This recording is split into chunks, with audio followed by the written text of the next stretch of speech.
Divine Truth Events. These are events and presentations by Jesus and Mary. This presentation is part of the Relationship with God series. The topic is Putting It All Together. Presented by Jesus on the 10th of August 2013 in town of Mergen, Queensland, Australia. This is session 1, part 1. With. So for many, I feel what's going on is this. Our fear has become like a prison, right, of our own making. So you imagine, for many of us, this is what it's like.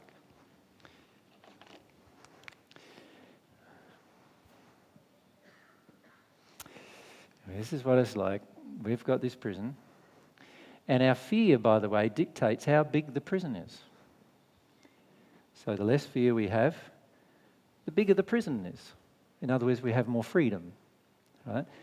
The more fear we have, the smaller the prison is. In other words, it's like a solitary confinement cell when our fear is very, very large. And we have stuck ourselves inside of this. We are constrained by this prison that we have created, that our fear dictates.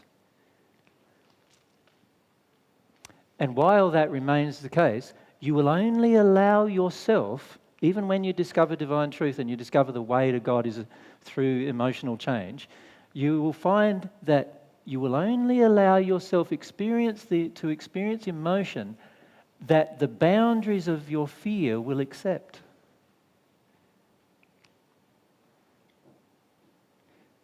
So if your fear is very large, your cell will be very small, and the boundaries of your fear, that what your fear will allow you to actually process emotionally, will be very small, very tight. You'll only be able to get into certain things emotionally and work the way through them in that boundary. If your fear is less than that, then your boundaries might be larger, but you still have boundaries. And everything outside of this boundary, this is what I see for many, is everything outside of the boundary is the real stuff that's going to help your relationship with God.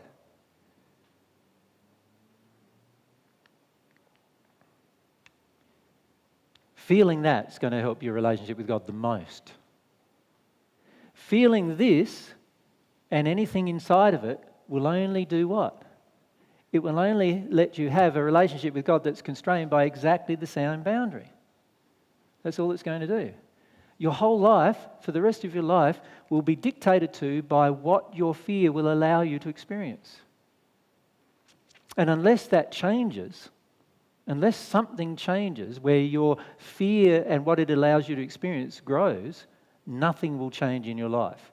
And so what I see many of you doing is you allow certain emotions. So that might be an emotion of grief. So you cry that much to that boundary.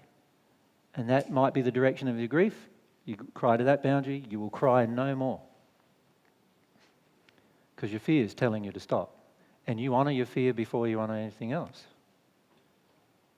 You don't honour God there, you don't honour love, you don't have faith, you don't honour humility, you don't want more truth in that place. You only will allow yourself to experience grief to that point. That's it.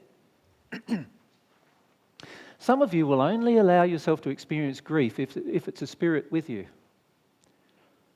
In other words, you're experiencing the grief of spirits who are attracted to you or attached to you before you will let yourself feel any of your own grief. So, for many of you, all of the crying that you've ever done, it wasn't yours. That seems to be a waste. Right? And the reason why you do that is because your fear will only let you do that. So it's your fear. You want somebody to be with you all the time when you experience an emotion. And if it's not a person, you prefer it to be a spirit person. Right? And so you let yourself process that way.